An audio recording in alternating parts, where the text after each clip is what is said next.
Welcome to the Alouettes Flightdeck, the podcast dedicated to Montreal Alouettes football. I'm Cliffy D, and you can find me on Twitter at Cliffy D. And I'm Tim Capper. You can find me on Twitter also. Nope. And I'm Tim Capper. You can also find me on Twitter, but at Repact. That's REPPACT.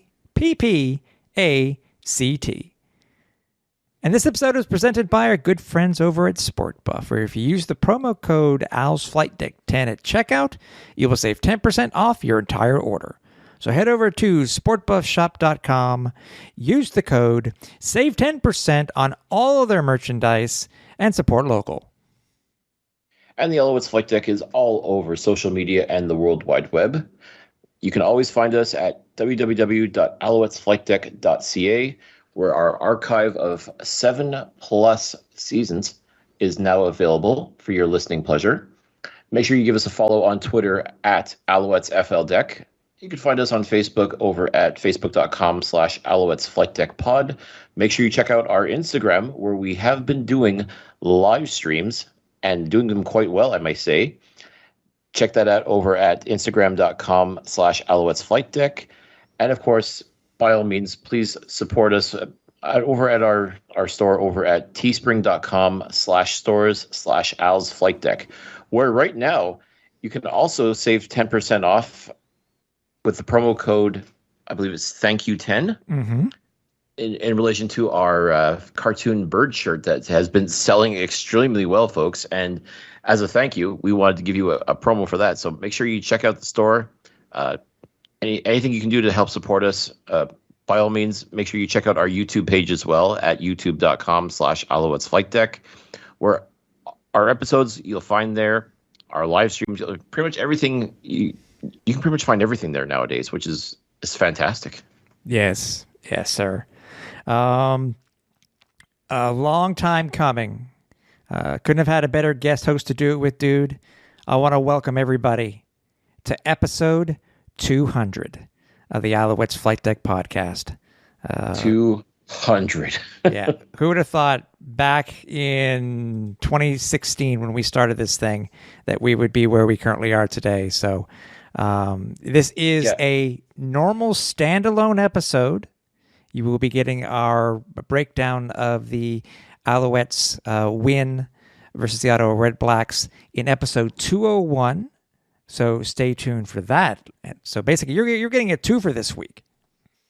2 for the price of 1, folks. I mean, we're just giving away value all the time, aren't we?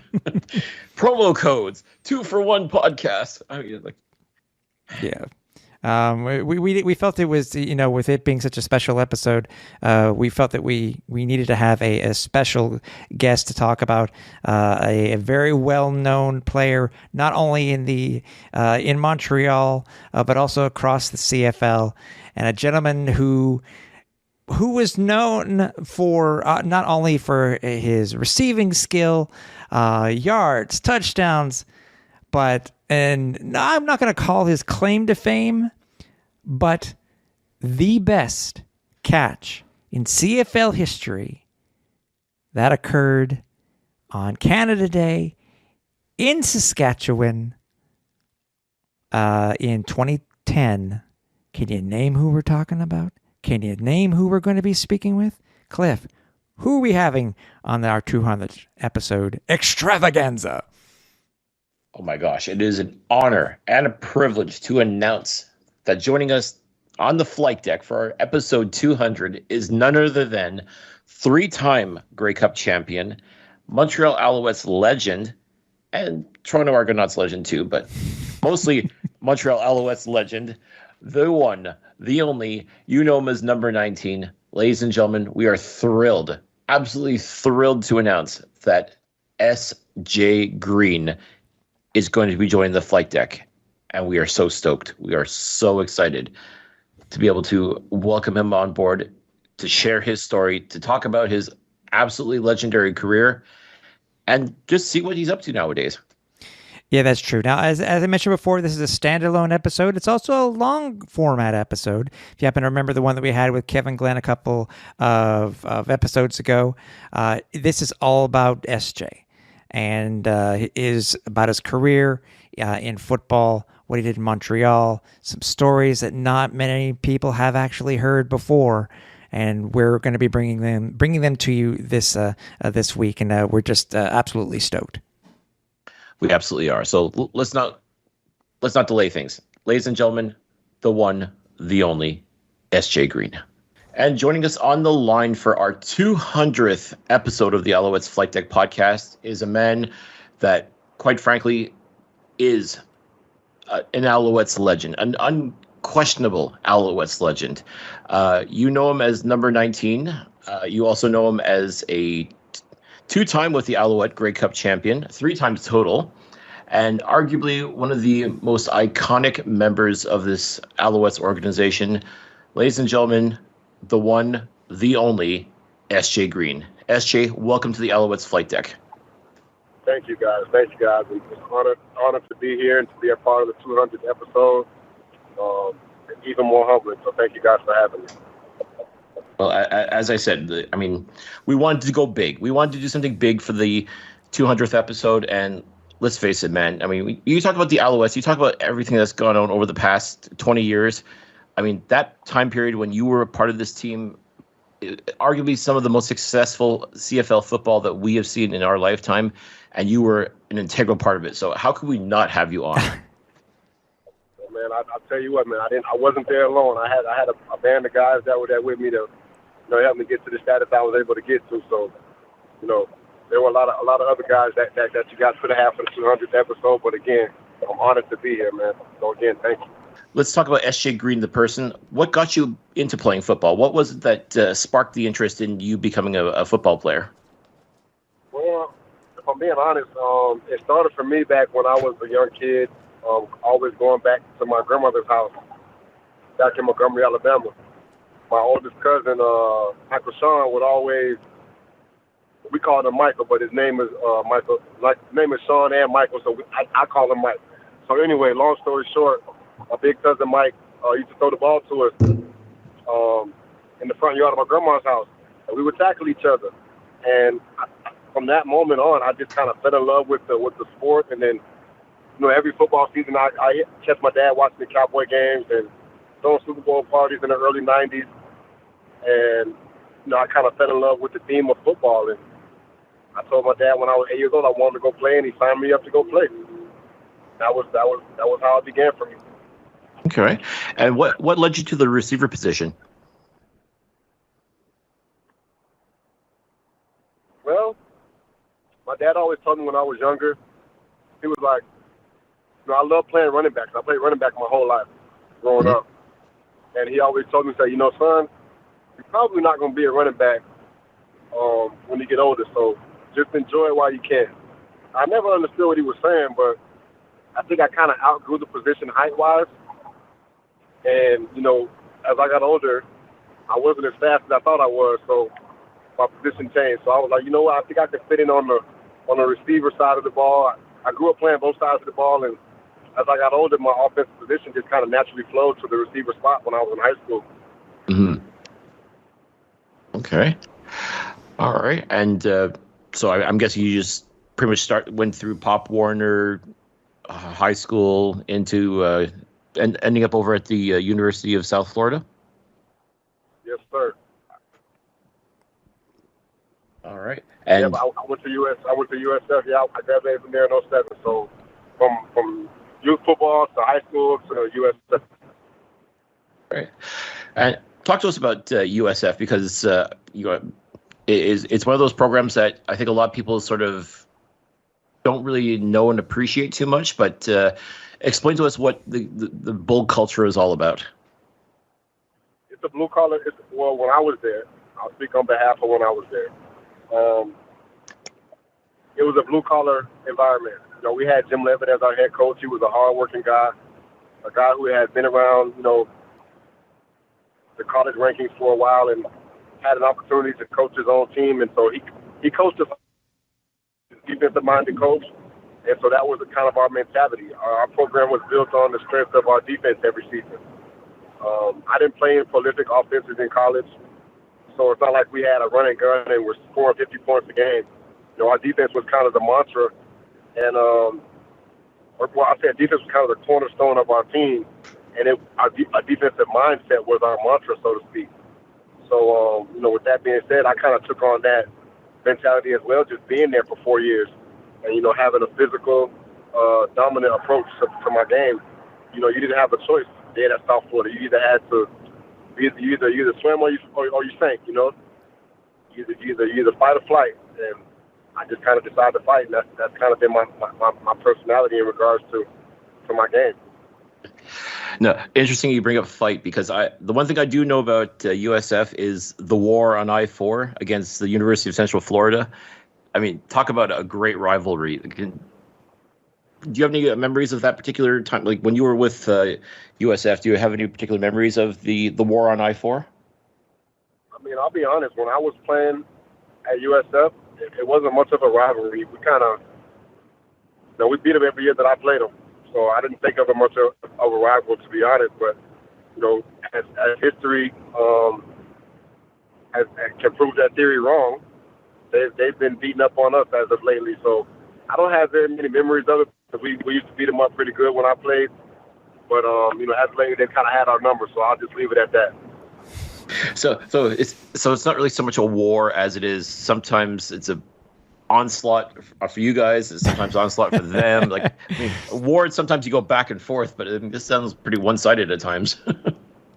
Yeah, it's kind of been like that, man. But I mean, they're a Power 5 team, and they've made huge advancements in their program over the last decade or so.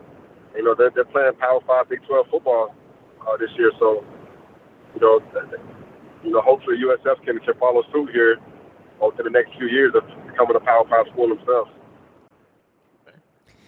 Hey, SJ, you were talking before about, you asked your dad to go ahead and play some football. I mean, was there any apprehension by him to let you play football, or was it a literally right away, yeah, sure, go ahead and play, I have no problem with you playing? It was right away. I mean, there was no apprehension. I didn't have any, there were no rebuttals when I said I wanted to play. He was just, okay, you want to play, I'll go sign you up. And he signed me up. Okay. Now, when it comes to football in general, obviously, being a young kid, just joining and playing football, as you said, starting off as a running back and changing over to wide receiver. In your early days of college, of football, college, etc., was there anybody in particular that you look up to, that you wanted to emulate when it became being a football player? Yeah, there were. There was a lot of players that I watched growing up. I grew up a Cowboy fan because my dad was a Cowboy fan. I think it just kind of rubbed off on me naturally. But so I grew up watching the Cowboys in the early '90s. So watching Troy Aikman and Emmitt Smith and Michael Irvin was the thing, and that's who I saw early on. But as I got older and started to develop more of an understanding of the game of football, and learning about different players, Deion Sanders was always a favorite player of mine. Randy Moss was a favorite of mine, but ultimately when I got to college when I got to high school and started playing football, I really started to look up to Keyshawn Johnson as a football player, and that's kind of where I got the number 19 from. I wore 19 in high school. I didn't wear it in college, but when I made it to the CFL, I put the 19 back on because that number held a lot of significance to me. So Keyshawn was a big influence in my life growing up, especially through the high school rankings.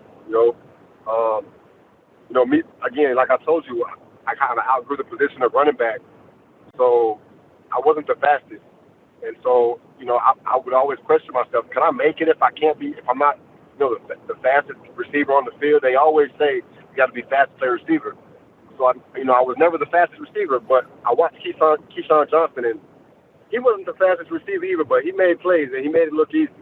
And he gave me confidence, and he gave me, I won't say the ability, but he gave me the mental fortitude to believe that it was possible to make it on that level. Being the type of player that he was, seeing myself in him. So Keyshawn Johnson was my guy. Although Randy Moss is my favorite receiver of all time.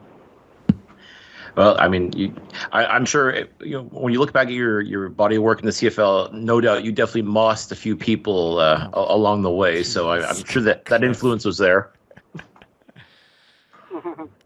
Yeah, dad joke. Thanks, Cliff. I mean, what was it about Keyshawn and Randy? Was it the ability for them to get the 90-10 ball? I mean, because obviously everybody remembers your career in the CFL that we'll talk about here, obviously at length. But what in particular about their play in itself drew you to them and to be able to look at them and to like them as players? Well, for Keyshawn, it was the fact that he was 6'4", 220, and I saw myself kind of trending towards that frame. In high school, I was 6'2", 6'3" in high school, like 195, almost 200 pounds as a senior. So I kind of saw myself trending in that direction as far as my frame, my build. And, watching him go across the middle and make catches. And, I know he had over 100 catches one year, and I think 1 touchdown or no touchdown or something like that. But I just saw him constantly making plays. From USC to the Jets and to the Bucks here in Tampa where I live. He was a huge inspiration to me because, again, he gave me the confidence to know that, you can make it not being super duper fast. You just gotta have a little something to you, but you don't have to run a 4.3 to make it. And so that's why he was so inspiring to me. And then just watching Randy Moss, who doesn't love that as a kid watching football, and he throw the ball up and he catches it 90% of the time. So Randy Moss again to me is the best receiver of all time in my opinion from an NFL perspective. Like he's the GOAT to me. I know everybody loves Jerry Rice and other guys are up for debate, but for me, it's Randy Moss. And so those are guys that I tried to emulate my game after. I wasn't always successful, but I tried my hardest. So going through all the trials and tribulations of college football, how did you end up in the Canadian Football League? Like what was it that drew you to pursuing a professional career in Canada? Well, quite honestly, my dream was to make it to the NFL. I think every kid's dream was to make it to the NFL. I didn't know about or learn about the CFL until Ricky Williams got suspended from the NFL to Toronto, I believe in 2001. So that was the first time I had ever heard about the CFL. Didn't really know much about it, but I glanced at a couple of games because I wanted to see what Ricky Williams was going to do up there while he was suspended in the NFL. So, I went through my college career at USF. I think I had like 63 catches in 4 years. Maybe 800 or 900 yards, and I think maybe 4 or 5 touchdowns. Statistics of someone who would play a full season, 1 full season, not 4. And, so that wasn't very enticing to anybody in the NFL as far as, free agents and being drafted and whatnot. So, I remember Montreal Alouettes having an open tryout at USF. My agent told me about it, and Jim Pop and Brock Sunderland at the time were running the front office for Montreal. And I went out there, I did a tryout, and I think it was we were out there from 8 or 9 in the morning to about 5 or 6 p.m. that evening. I mean, it was a long day. I mean, from 40s to 5-10-5s to one-on-ones for 6 hours, it felt like. And I may be exaggerating, but I really felt like it was that long. I mean, there were rounds and rounds of just one-on-ones. And, guys were tapping out. Guys were tired. They were cramping up. They just sat down and started watching. But I remember myself, maybe two or three other guys that, we just continued to go. We just continued to rep and win and run routes, get open and catch the ball. And I remember after that camp went, they kept making cuts and do more one-on-ones. They make cuts and do more one-on-ones until they narrowed it down to the guys that they wanted. And I think they offered maybe 2 or 3 of us, contracts on the spot. And I remember, I don't know what the league minimum was at the time back then, but Jim Pop and Brock offered me a contract on the spot. It was like, we want to offer you a contract for $100,000, 2 years, $50,000. I'm like, oh yeah, sign me up. I get to go play pro football. I'm gonna make $100,000 in 2 years. I'll take it.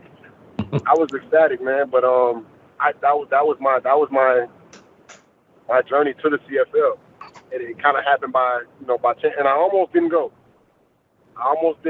But Danielle, who was my wife now, she was my wife at the time, but we were dating in college, and she was like, you know what, you should go You should go do the workout. You're going to regret it if you don't. You're going to be looking back one day and saying, man, you know what? I regret not going to that workout. Who knows what could have came of it? And I don't want to hear that 20 years down the line. So, she encouraged me to go because I was kind of at a point where I was kind of like distraught. I didn't really want to play football anymore. I didn't know if I wanted to play football anymore. I was hurt because I felt like I didn't get the opportunities to perform at the level I knew I was capable of performing at in college, with only having 63 catches in 4 years, not really having much of an opportunity to go to the NFL. So that was all kind of playing in the back of my mind. I was mentally out of it as far as, playing football. And then she said, you know what, just go do it. And so I did. And that day turned into, one of the best days of my life. And looking back at it, gave me an opportunity to play pro football for 13 years. Before the tryout itself, SJ, had any other leagues expressed interest in you, whether it had been Arena League or whether it had been, I guess it was Arena League at the time. Did any other teams or league express interest in you before the tryout?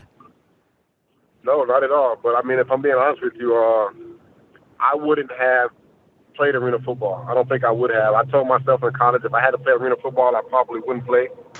And that's no disrespect to anybody who played the game, the arena football game, because there are a lot of talented people who came through that league and made it to the CFL and had stellar careers up there.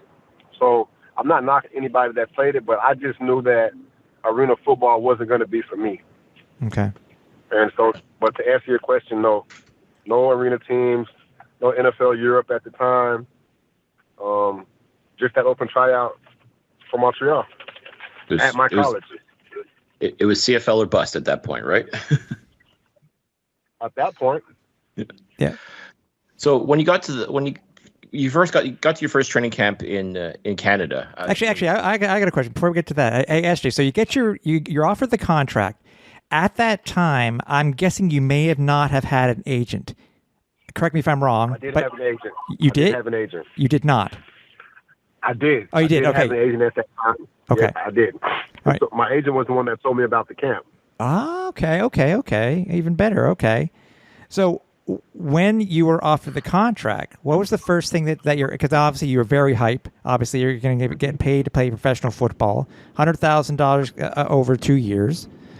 What did your agent give you any words of encouragement?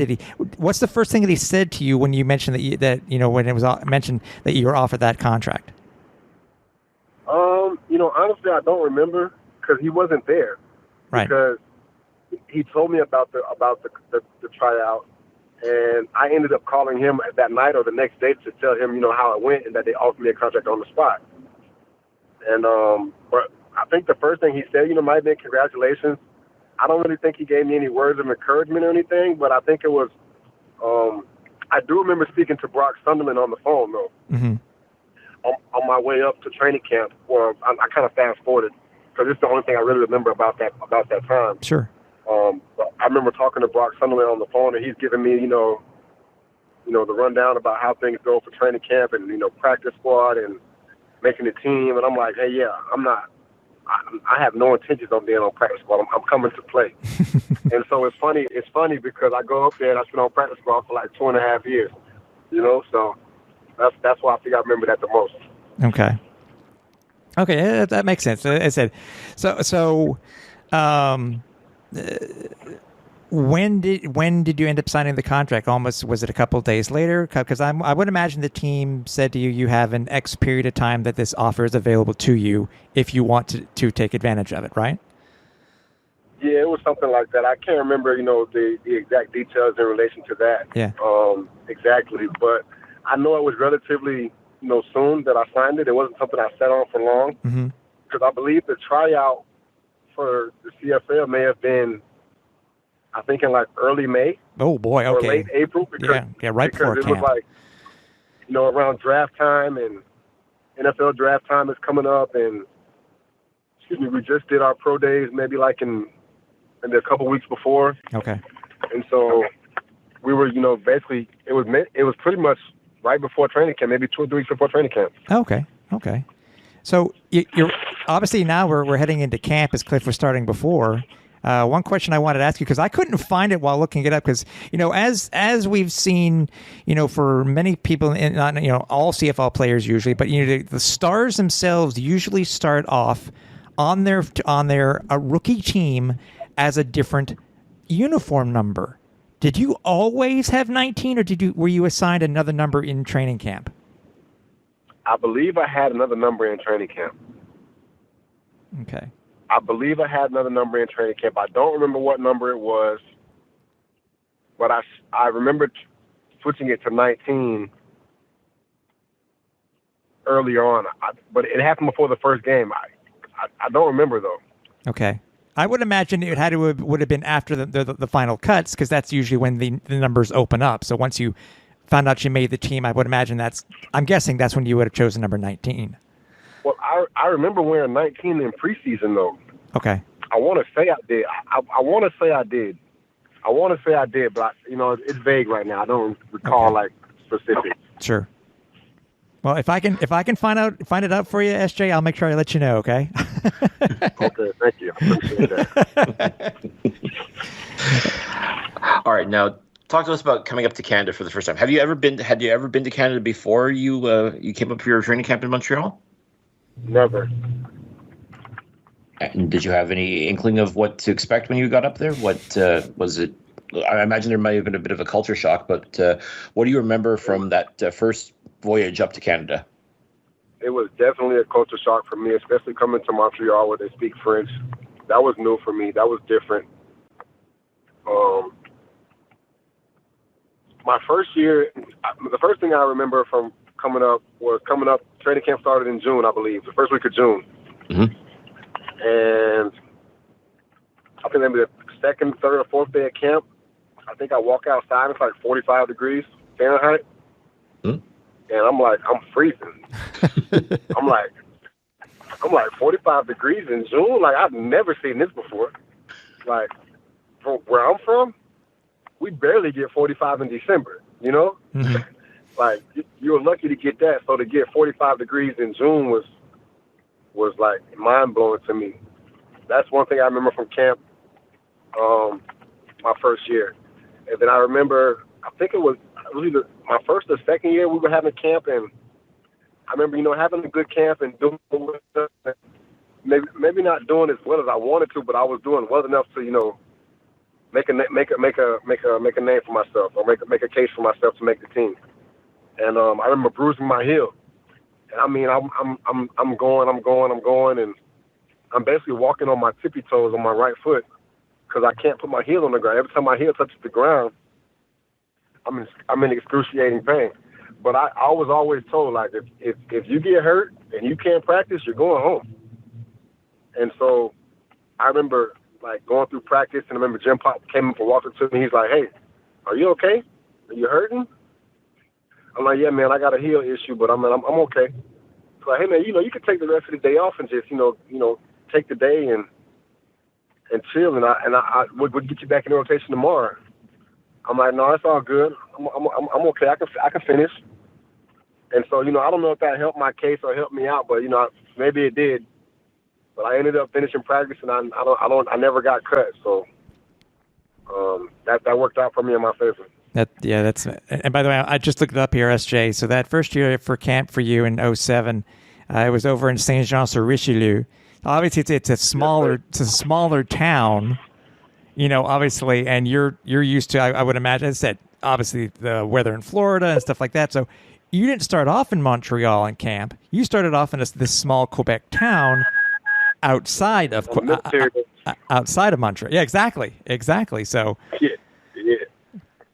yeah. So I remember taking a trip downtown with the team. I think we were going to the field to check the field out, or physicals or something like that. And he gave guys the option to get back to St. John, like, by themselves. And we got dropped off and dumped on the metro. And I'm like, I'm lost. Like, I've never seen anything like this before. Like, everything is so big, everything is so open.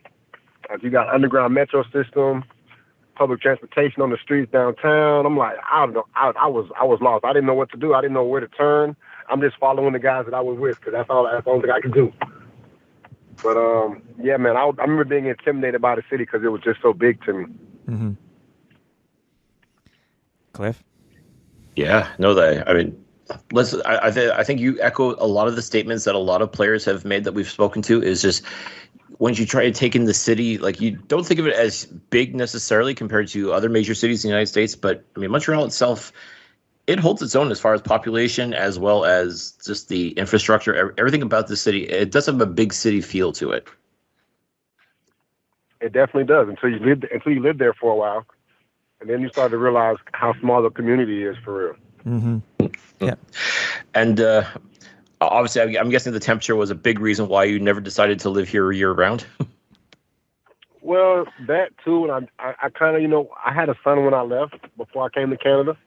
Mm-hmm. My son was born, and I didn't want to raise him in Canada. I wanted him to be able to do sports in school in the U.S. I just knew it was different, and it wasn't the same, So I wanted to give him the opportunity to, be in sports in school down here in Florida, which is where I grew up. I just kind of wanted that for him.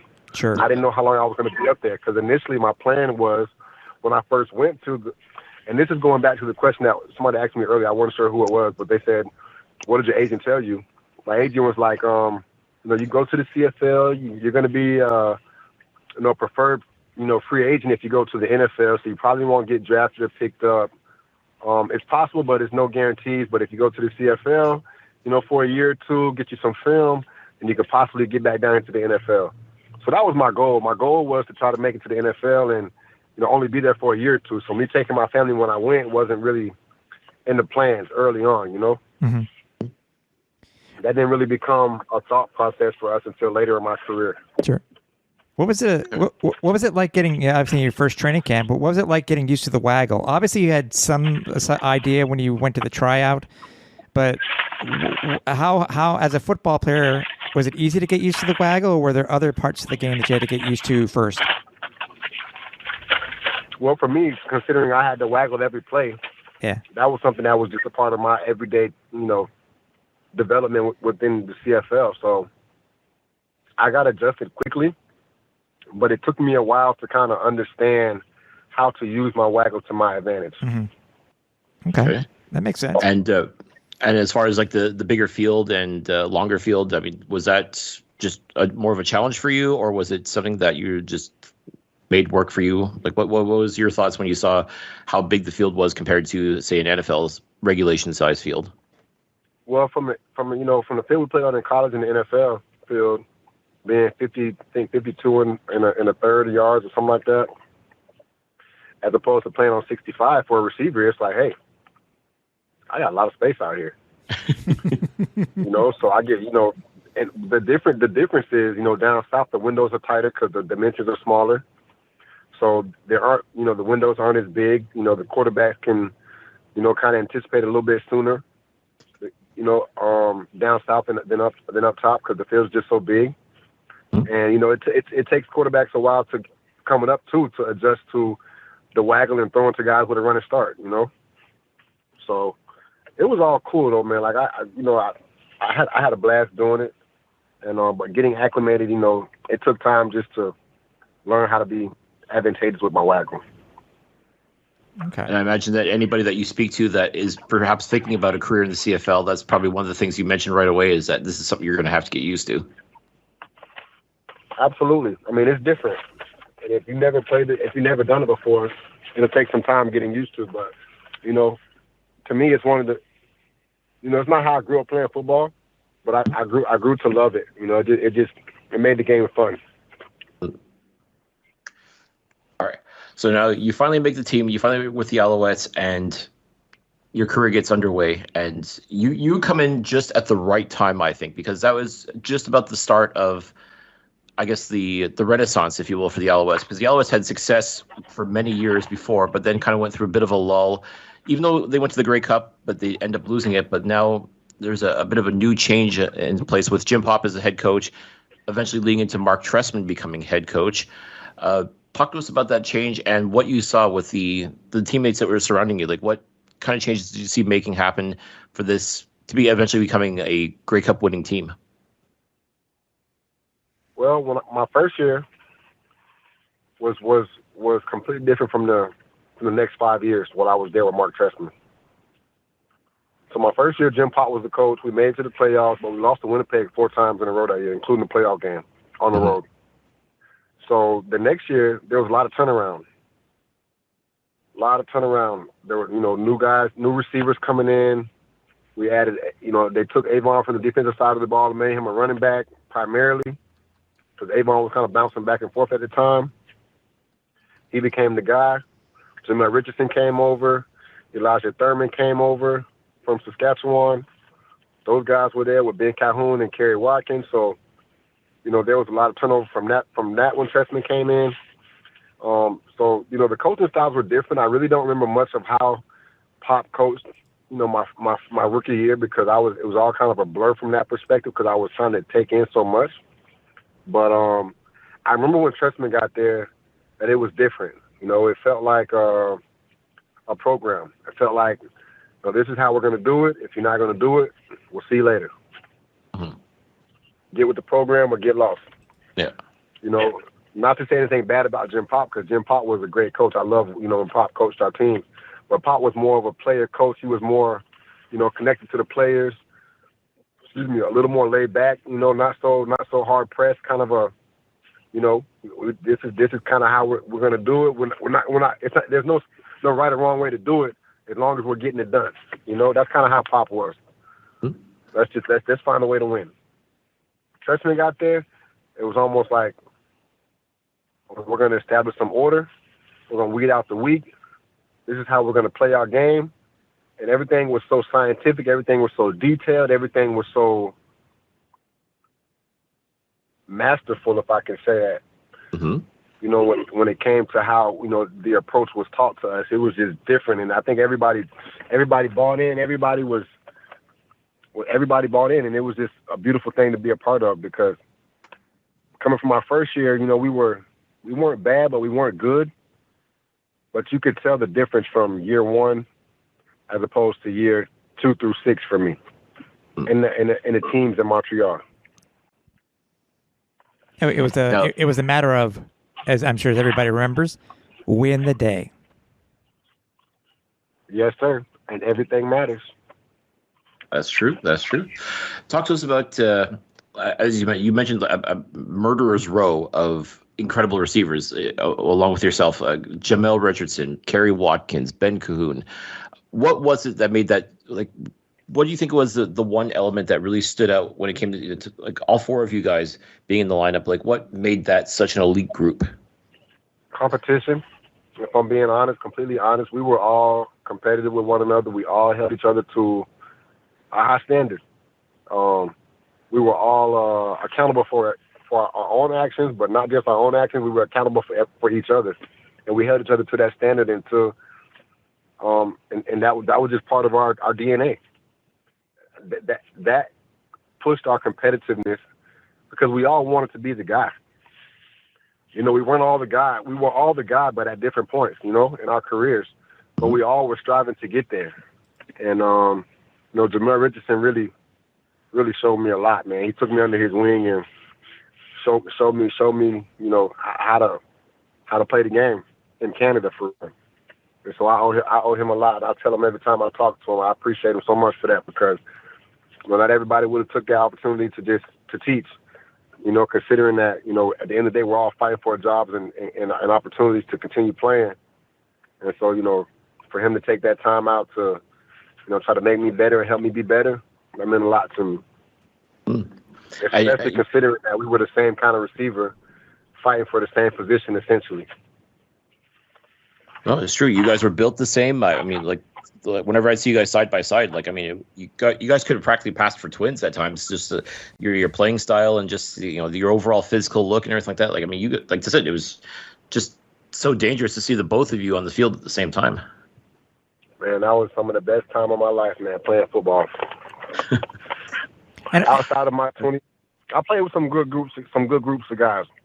My group in Toronto, all 3 years in Toronto, I had a blast with those guys playing receiver, and those are some of the best times I had. But that 2009, 10, and 11 group of receivers that I played with in Montreal, that was a special group, man. That was a special group. I think it also shows too, SJ, that when people think of wide receivers, it's always about them. You're just totally flipping that on its head, because in order to win, you need to be a team. You need to back each other up. Even though, as you said, you're competing for the same job, you're there to help your team win. And I love hearing how players are able to explain that there's more, that when it comes to a team, you need to make sure that you have the camaraderie and you have to have the locker room all together in order to win and get to the Grey Cup. That's championship DNA 101. You got to establish that. It's got to be a brotherhood. It has to be a band of brothers. Everybody has to be bought in. And I mean, the biggest thing that Trestman taught us, one of the biggest things that Trestman taught me was, even if you are the number one receiver in the league or the number one receiver on this team, you got to give it up just like they give it up. And I'm saying they as in the other 4 receivers that are on the field playing with you. Mm-hmm. Because, for example, for Jay Rich to come wide open on that big route underneath, somebody has to be in the slot to clear out the safety and haul ass to the middle of the field to take the safety with him. Or Jay Rich doesn't come underneath wide open under there. So, you got to give it up for your teammates. You have to be unselfish in regards to, when it's not your chance to get the ball, do you run your route just as hard as when you are getting the ball? Because if you're not, you're affecting the man next to you that is about to get the ball. And so that type of selfish mentality wouldn't allow our offense to flourish the way that it did. And so for the guys, like watching a guy like Ben Calhoun and Kerry Watkins and Jamel Richardson, watching those guys, illustrate and architect like their game the way that they did, and having the success that they had in 2008 and 9 before I became really a part of everything, watching how unselfish they were made it easy for a guy like me to come in and follow suit and be able to pass that same energy along to the guys that came behind me and that were coming up with me when I was an older player. It made it easy for me to be able to validate that, because I saw it work with some of the best receivers the league had ever seen. Mm-hmm. And so you couldn't tell me that there was anybody better than the guys that I came up playing with Ben Calhoun and Jay Rich and KY. There weren't too many other guys in the league that were on their level, with the exception of, G-Roy, Milt, Arlen Bruce, guys like that. But I played with some of the best. So for those guys to be able to be unselfish and have the success that they had, there was no reason or no way that I could come in and think that I was going to change that or make it different when guys of that caliber had come in and had, similar success. Mm. So it made it easy. No, I mean, just to be able to line up with like all that talent that you mentioned, and then you put yourself in there as well. I mean, you're talking about the best of the best right there. I mean, you said it yourself. I mean, like I look back at that time period, the 2009, 2010, 2011, and like, my God, like those were some straight up guys. Like those were guys that just balled right out. And I mean, to be a part of that, and just had to be such a tremendous fraternity. Oh yeah, it was, man, and it meant something to be a part of that group. Whether we were losing or whether we were winning, we played with the same intensity. I, as a receiver group, our motto was always, "There's no quitting us." Like if we getting waxed in the fourth quarter and we got to play 2-minute drill and we know we can't win, we're still gonna go line up and give you everything we're gonna give you, just like we gave it to you in the first quarter when the game first started. And that was one thing that I loved about our group too. Like we never quit. Hey, for your first touchdown that you had in 2008 versus Edmonton, do you still do you still have that game ball? Oh yes, for sure. I still got it right now. It's upstairs in the man cave. There you go. I mean that you can't let something like that disappear. and I never want to see something like that on eBay either. No. Marcus Brady threw me that ball. That's when I had my jersey was too big and I had it tied up in the back with like a little rat tail hanging out. Oh, we may have to go back and look at that footage there, Cliff. Oh my God, yeah. You got me thinking about that. My sleeves are taped up behind my tricep, and the back is taped up, and it's got like a little rat tail. I had it flipped under, but it came out during the game, so you'll be able to see like a little rat tail sticking out back there. My jersey was too big. How did that happen? I mean, normally, like, you want the jersey to be just like right up against you, as tight as possible. Yeah, but see, at the time, I wasn't the guy, so they didn't really have I didn't play often, so they didn't really have like my jersey kind of, tailored to me. It wasn't like cut for my body. It was just a 19 jersey. And so I just had to put it on. As a matter of fact, I think the 19 belonged to a lineman. Somebody else did have 19 when I got there, so I did have another number. He got cut in training camp, but then I got 19. Just validated that for you. Okay. He was a Canadian guy, but I can't remember his name. And so he got cut, and then I got 19 after him. Okay. But yeah, so that's how that went. Oh yeah, now we gotta definitely go take a look at it. I'm sure it's gotta be on YouTube somewhere. It's gotta be somewhere. That footage. It's gotta be somewhere. Hey, SJ. Now, obviously, you're with the Owls 7 through 9. You kind of had an opportunity for the Jets. Now, at that time, and that's the reason why I'm asking is that were you a free agent at that time when you signed the futures contract with the Jets, or were you in your option year? I was going into my option year. Okay. I was going into my option year, which is why I was obligated to come back to Montreal when I left, when I got released from the Jets. Okay. I was obligated to go back to Montreal because I was going back to fulfill the second year of my option. Okay. And so after that year, I became a free agent, which was 2010, which is when I had my breakout season. I think I had that was at Saskatchewan. One-handed catch season. Yes, sir. What was your thought? Obviously, I'm sure you enjoyed the time signing a futures contract and being with the Jets and going through that experience. Any hesitation at all to come back to Montreal after you had been released? No, not at all. I mean, if I'm being honest, I wanted to make it with the Jets, but I remember, going through that process, and I learned a lot from those guys that were there in that locker room. I got to be around some great players and kind of see, how they approach the game and, how they view things, and got to compete against some of those guys in practice a couple times. So it was a good experience for me. I look at it as a blessing in disguise too, because I was at that time where I wasn't really getting money, and I didn't have a contract where I got paid a signing bonus in the TSL, where I had money in the off season. So it was kind of like a paid off season for me, Mm-hmm. in a crazy kind of way. It was a paid off season, and I was thankful for that. But I could kind of feel the vibe when I was there that it wasn't really an opportunity best suited for me.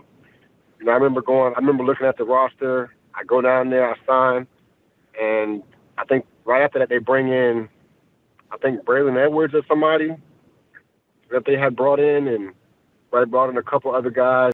So they weren't really big on receivers. They were, a heavy run team with LaDainian Tomlinson and Sean Green.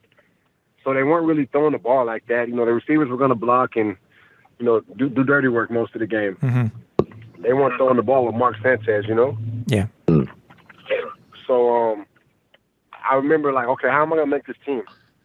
And there weren't really very many receiver positions available. After Braylon Edwards signed, that kind of, and then they brought Jericho Cotchery in too. So that kind of made it okay, those are two guys that I know are going to play, and it wasn't looking good as far as a position for a receiver. So I go to the special team coach. I think his name was Hoffman or something like that. And I asked him, man, I'm trying to make this roster. I need an opportunity on special teams to show what I can do. And he's like, well, look, this is what I got for you. Typically the positions I have available on special teams are typically linebacker body types, guys 240, 250. But, I'll give you a chance. That's what he told me. I'm like, oh, shoot. I mean, I'm down for the grind. I'm down for the for the hustle and trying to prove myself, but it's not looking likely. Mm-hmm. So I was kind of feeling like, man, you know what? This ain't for me, man. I hope I get released before the CFL season starts so that I can play a full season up there. And lo and behold, I got released before the season started, like a week before training camp. And I felt so relieved because I just felt like it wasn't the right situation for me at the time when I was with the Jets. So it's just a simple matter of maybe the grass isn't necessarily greener on the other side. I mean, the only thing green on the other side is the money that they make, man. I mean, and the fact that the contracts are life-changing contracts as opposed to the contracts in the CFL. They're not. You can't play. You can play 10, 15 years in the CFL and have to come home and find a job or come home and start a business or do something like that. You play 10, 15 years in the NFL, you never got to work again. True. Mm-hmm. This is true. But thankfully, you did come back to Montreal in 2010 because, as you said, that was your breakout year. That was where the world got to know who S.J. Green truly was. And in week one, Yeah. SJ. Oh my God! I remember specifically where I was for that game. I was in Prince Edward Island on vacation, watching the Alouettes play on Canada Day, and there's the catch. The catch that is probably one of the best, if not the best, catch in CFL history. It was just the game itself, because you guys had just gone against them in the Grey Cup. It's a matchup, Canada Day. The game was absolutely bonkers, SJ. Yeah, man, it was an exciting game. I'll tell you that. But even before we get to the game, that off season, I put in so much work that off season before I left to go to the Jets, and then I think I had maybe like 2 weeks before camp. Like my father-in-law is from Fort Lauderdale. I was down there training with him before the season, Mm-hmm. before camp, try to get ready for camp. And I tell you, man, we practiced that catch. Well, not that particular catch, but we practiced one-handed catches. I mean, at least 3 times a week after I would finish my workouts. And he just rip off 100 balls to me or 80 balls, and I'd catch the ball and fall on the sideline 50-toe, and I would catch it. We worked all different angles, just one-hand catches. And I remember, man, I'm like, damn, man, after that game and I made that catch, I called Pop like, hey, man, we prepared for this moment.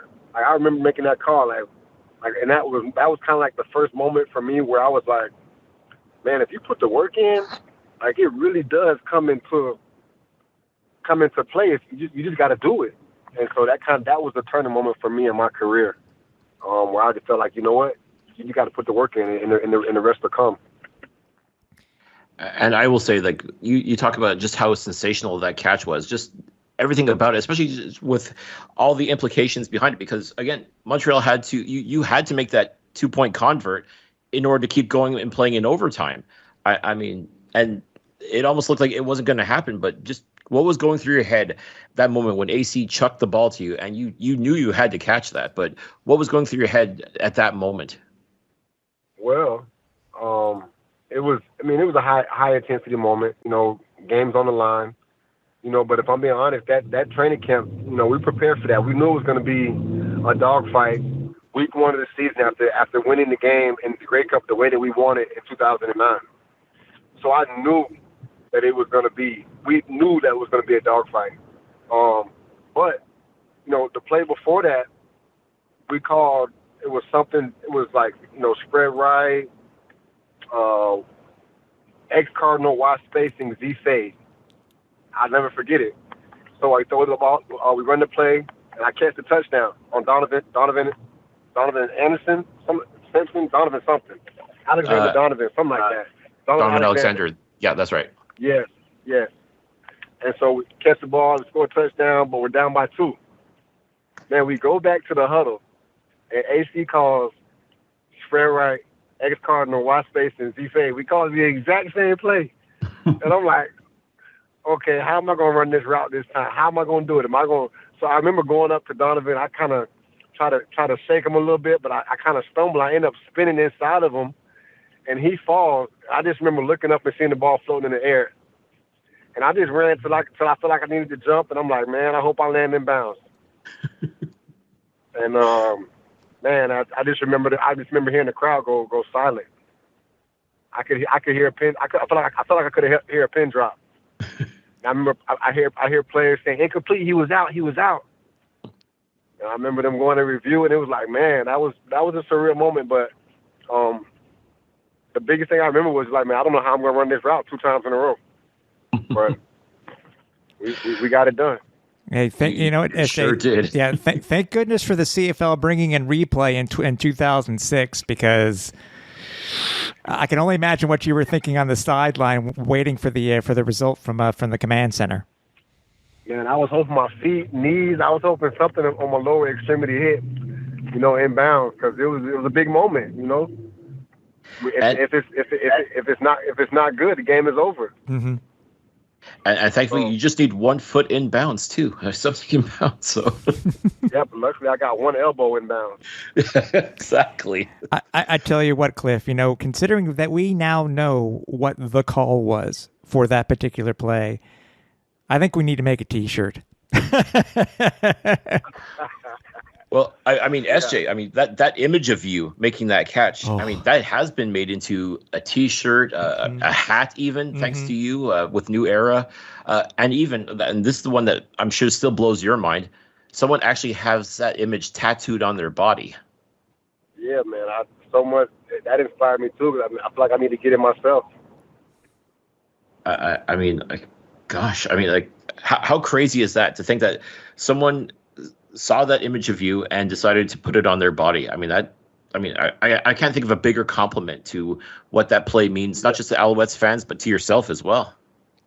No, man, that was humbling, man. I actually got to meet him when I came up to announce my official retirement last year. I got to meet the guy that had the tattoo, so that was cool, too. We got to take a picture, and I got to sign a jersey for him, so that was cool. Did he ask you to sign the tattoo as well so that he can go get it inked? I don't know. I didn't sign the tattoo, but he already I think he had that on there already. I'm not sure, but I don't remember. But no, he didn't ask me to sign that. Okay. No, just because because I know that there's a couple other athletes have someone had gotten the tattoo of them, and then they went and found that same guy afterwards, asked if he could sign it just so they can go get that tatted on afterwards. So I was just curious if this guy asked for the autograph so he can do that way, not just have the image of you, but also your signature as well. Yeah, that would have been pretty dope. Yeah. But no, we didn't go that far. Well, now you're going to have to come back to Montreal and find this guy again. That's all there is to it. Yeah.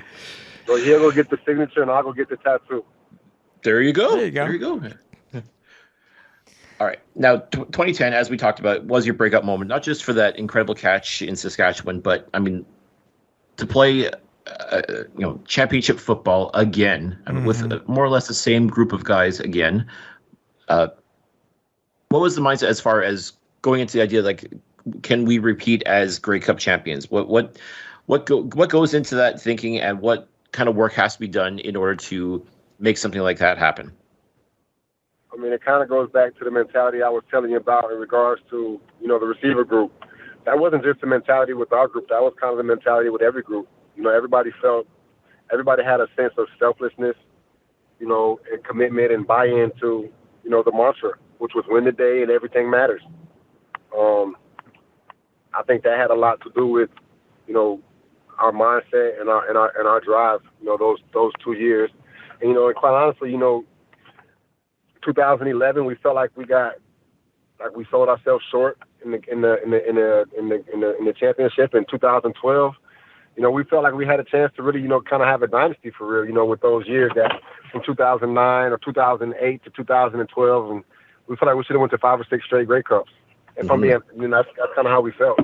We realistically, we had a chance in 2011 and 12. We just, I just think it was at that time in 11 and 12 where we kind of, I think the process kind of got redundant to us, and we started to lose focus in certain areas. No, that's fair. That's fair. But let's go back to the 2010 Grey Cup. Once again, it's Montreal versus Saskatchewan, round 2, so to speak, or actually, I guess it would be round 3, because I remember that year yes, you had the amazing Canada Day game, and then when the Riders came to Montreal and played, and you guys were playing in those incredible 1970 retro jerseys, that was an amazing game as well.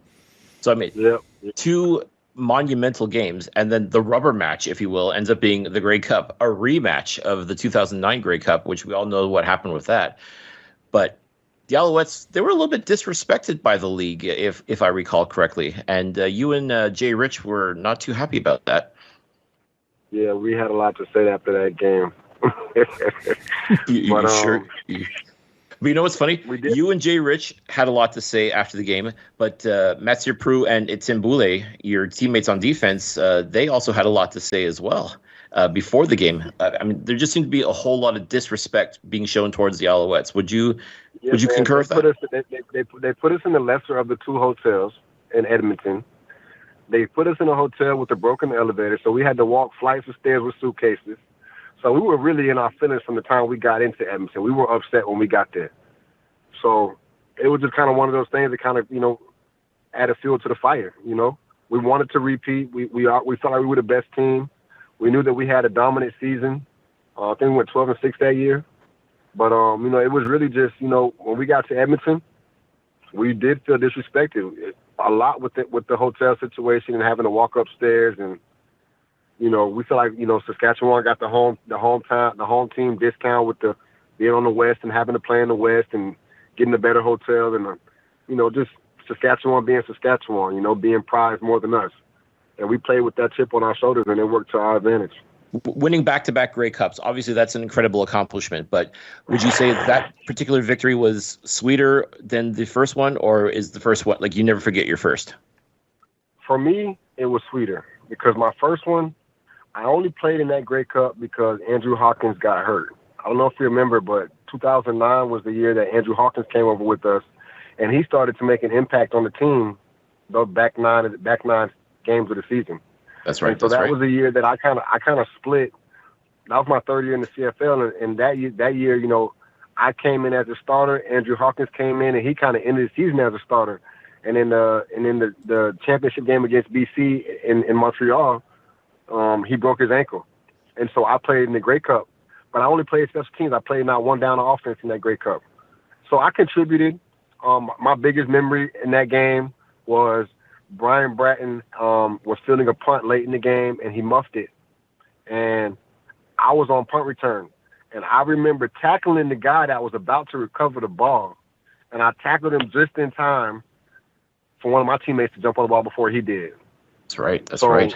Yes, I should have been called for holding of some capacity, but I did my job to help my team win a championship. Nobody knows about that, but I remember. I mean, it all happened so fast. Yeah, I definitely remember. Like, Etienne Boulay he was the one who ended up recovering the ball from Montreal. But I guess I have to go back and look at that again because I don't remember you holding. Like, no, I was kind of falling, and I kind of grabbed him as I was falling just so he couldn't get on the ball.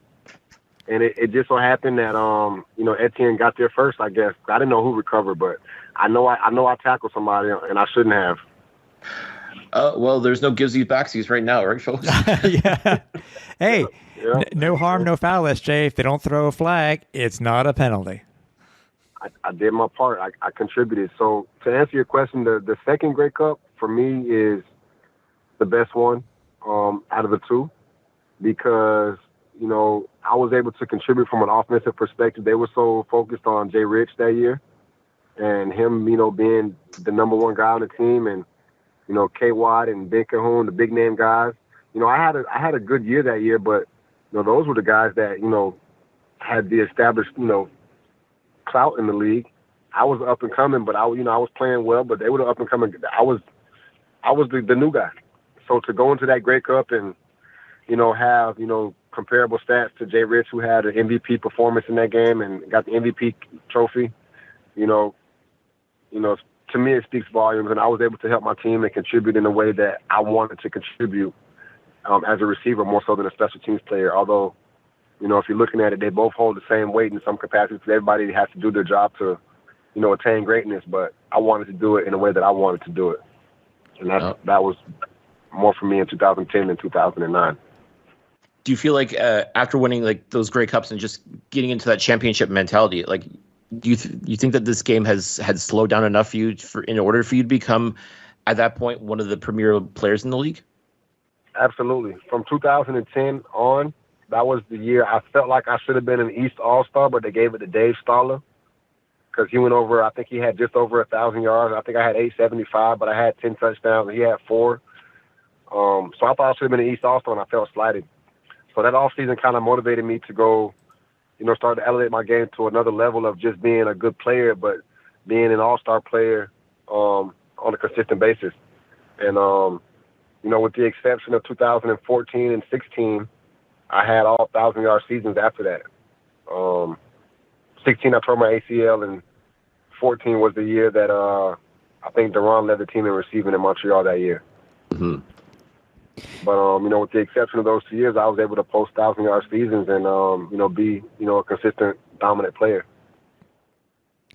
Now, earlier you said that 2010 ended up being your first time as a free agent, right? Is that correct? I want to say I was never a free agent. I never allowed myself to get to free agency until after 2019 season. Okay. So 2010, I was coming up to be a free agent after that year, but it was time for me to renew my contract before the free agent date expired. Okay, and that's what I want to ask you about. I should have clarified, not necessarily a free agent, but your contract was up. This was the first time that you were going through a contract negotiation, right, as a player?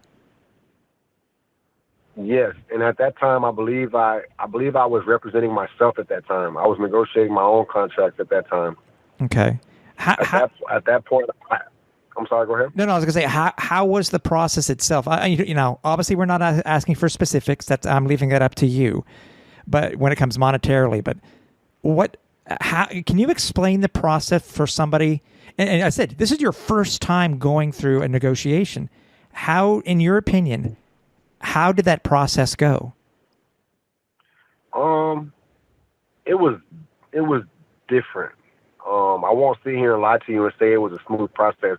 Like, there was never a point where there was bad energy, because I was talking to Jim Pop directly, and by this point in 2011, we had developed a pretty good relationship, because I remember going in Jim Pop's office in 2007, 8, and 9, like, hey, Jim, like, bro, why am I not playing?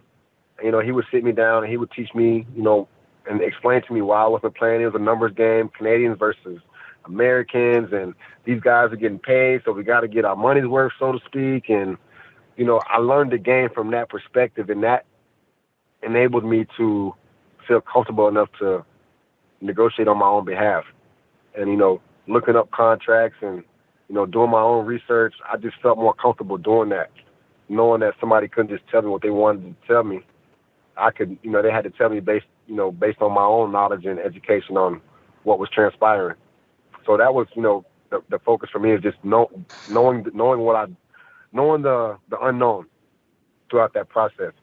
But to go through it is different, because, you have these talks with, the general manager and his scouting department or his front office team. And, they tell you things that you might not want to hear, or you might not be prepared to hear about yourself, so that they don't have to pay you what you're asking for. So that was different. But, you learn to compartmentalize business and, football. Football can't be a part of the business, but they go hand in hand if it makes sense. So that was difficult to be able to, discern the two and differentiate the two and, separate the two. But it was something that I felt has benefited me, over, the course of my life, and just, learning different things and doing different things in life. Going through that process taught me a lot. So it was fun and educational at the same time. So when they say, football is a great game but a lousy business, that's pretty much what they're talking about? Oh yeah, because it gets personal, man. They tell you things. Well, you weren't in the top 5, receiving this year, so why should I pay you top 5 money? Or type things,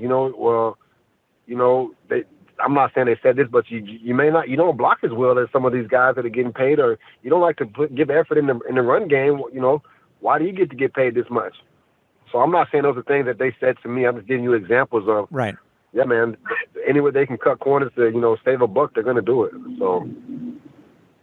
Wow. And that's got to feel counterproductive, considering, especially when you're like the coach is the GM as well, because he sees the work that you're putting in, but at the same time, he's got to look at things from a business perspective. And it's like, well, I can only pay you X number of dollars. So it's, man, exactly.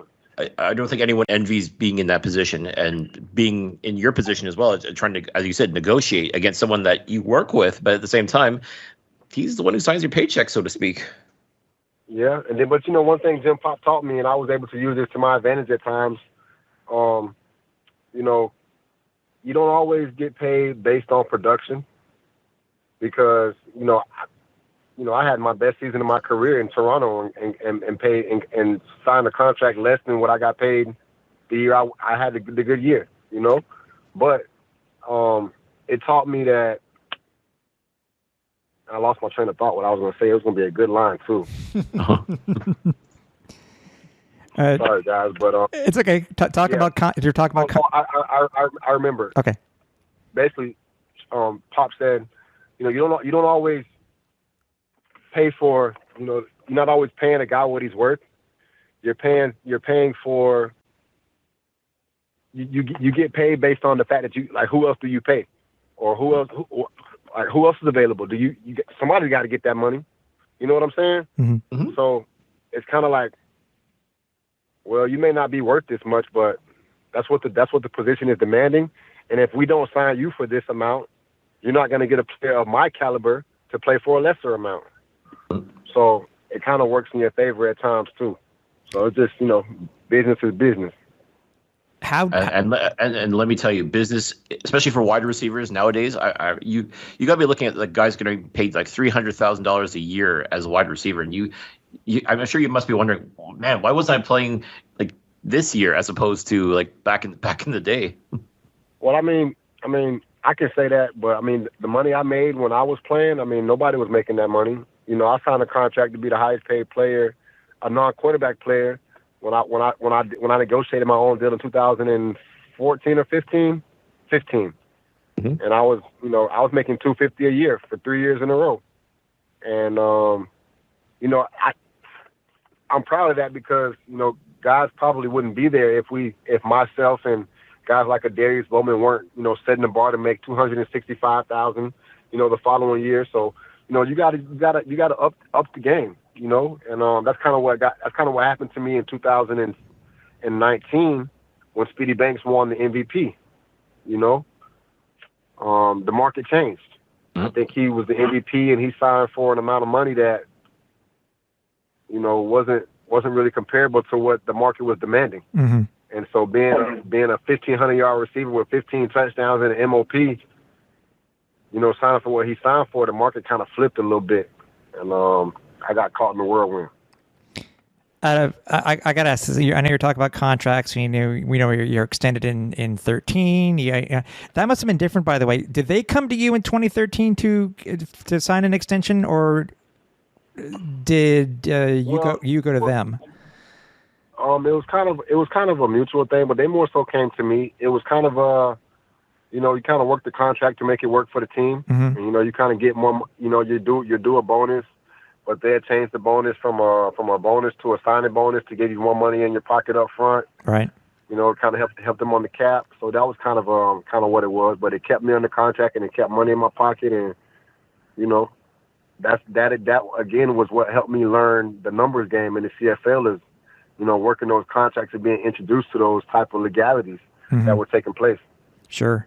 I'm just going to encompass this in one question here, SJ. Out of all the contracts that you negotiated, what was your favorite clause that you had put in your contract? My housing clause. I think I changed the housing component of the CFL. Personally, if I'm being honest, I don't know if I should disclose what it was, but it was my housing clause by far. Okay. Being in Montreal. The goal is to get as much, untaxed money as you can. So you want to get as much money as you can in a signing bonus. Mm-hmm. you know? Yeah. And if you can't get it in a signing bonus, the other way to get your money untaxed was to put it in housing or a travel expense or, a workout bonus or, did I say travel? Yeah. You can book flights, rental cars, hotels. That was a way to get your money untaxed, and still went against your contract number, but you didn't pay taxes on it.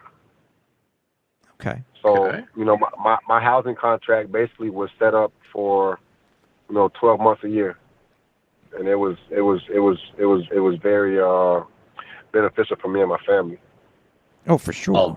I'll bet, especially since Florida doesn't have a state sales tax. So I mean, or you're not. Well, it had nothing to do with Florida because the money came from Canada. But if you get a housing check, for example, most guys at the time were getting, say, $20,000. I think that was kind of the average. For most guys to get $20,000 for 5 months of housing, and so or 6 months of housing, you get like $5,000 a month, tax free at the beginning of the month to pay your rent and stuff. Right. Well, my contract was set up to do something like that for 12 months. Jeez. Wow. Yeah, I want Cliff. I want SJ to represent me now. I'm signing him. I'm telling you, he's a very shrewd negotiator. Hey, SJ, in the time you're in Montreal, where did you stay? Just out of curiosity, what part of the city?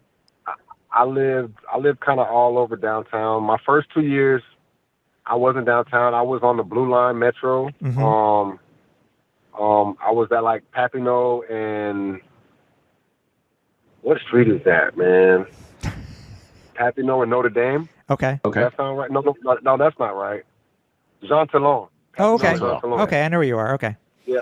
So that was my first 2 years, and then I went to across the bridge on the south side. I think South Shore. Yep. The South Shore. Yep.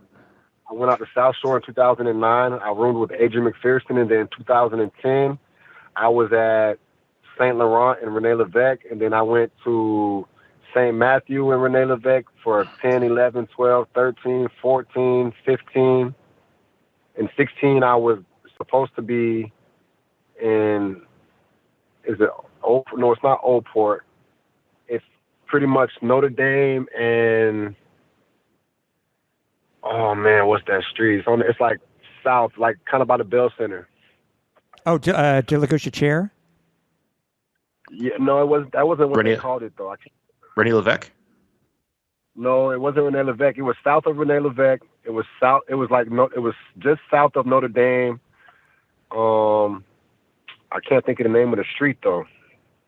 Okay, I know the area you're talking about. But yeah, there's any number of streets I could, but okay. That's kind of where I was throughout my time. Okay. All right. Okay. All right. So now you've established yourself as a superstar here in Montreal. The fans love you. The city has shown its love to you. We truly thought you were going to retire as a Montreal Alouette. I mean, like as in play your entire playing career in Montreal and then retire.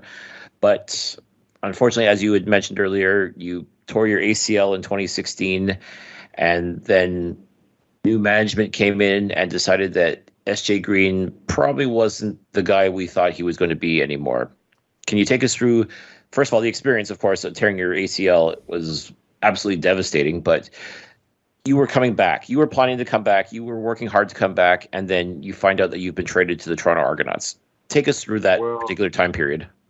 So I'll take you through that process. I was dealing with Cavis Reed because they had just fired Jim Pop. So Pop had got fired earlier that year, but, talking to Cavis Reed, I was due a bonus in January. So I got my bonus from Montreal in January, and I'm like, okay, and I wouldn't have got the bonus had I not been hurt. They probably would have just cut me, but they couldn't cut me because I was injured, so they had to give me the bonus. If not, they probably just would have cut me and cut ties. But they were obligated to give me that. So talking to Cavis Reed, I remember having a conversation with him. I'm like, hey, Cavis, man, like my doctor said I'm cleared to come to minicamp and participate and show you that I've been rehabbing, I'm ready. No contact or no physical stuff, but I can come run around and do my thing and show you that I'm good. He's like, all right, get a doctor's note. I go to the trouble to get a doctor's note. You know, I left Montreal from getting my surgery and had my surgery done by Dr. Andrews in Pensacola, Florida, because the Montreal doctors told me I probably would never play again, or I had a 30% chance of making it back. So I would get my doctor's note. I get cleared. I pass all my tests with my physician and everything, and I'm clear for activity and OTAs at the minicamp. Kavis shuts it down. He doesn't let me practice. He said, man, if you get hurt, man, I got to pay you all your money all year. I'm like, okay, that's cool. I get that, but you know, like, I get it, but I don't get it, you know. Mm-hmm. And so, long story short, he doesn't let me participate in minicamp. Then he has to talk to me. He wants me to take a pay cut. He's like, I need you to take a pay cut. I'm like, no, I'm not taking no pay cut because I'm gonna be healthy. I'm healthy now. Like, I feel good. I'm gonna be ready to play. He's like, oh yeah, man, most guys don't come back. They're not the same. La da da da. I'm like, yeah, I'm not trying to hear none of that. I'm not taking a pay cut. And at this time, I kind of know that Jim Pop is in Toronto at this time too. So I'm like, I'm not taking a pay cut. You either release me, or you keep me on this roster. But again, he couldn't really release me because I was injured, technically. Mm-hmm. So he's bluffing me, not knowing that I know what's going on. So long story short, he's like, man, do you want to take a pay cut or you want to get traded? I'm like, trade me. He's like, where do you want to go? Toronto, Saskatchewan, or such and such and such. The whole time he's asking me these questions, he knows where I want to go. I'm like, send me to Toronto. And they sent me to Toronto. And that lit a fuse under me because I was hurt, man. I didn't want to leave Montreal. Like, I never wanted to leave Montreal. I wanted to retire in Alouette and play my whole career for one team. And, you know, the whole shebang.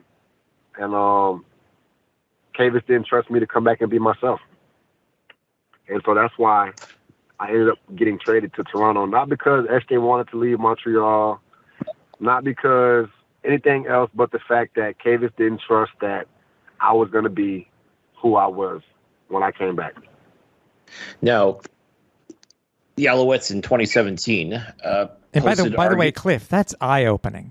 This is stuff that fans don't hear. And as a fan and as a supporter of the team, SJ, it just frustrates me the hell all over again.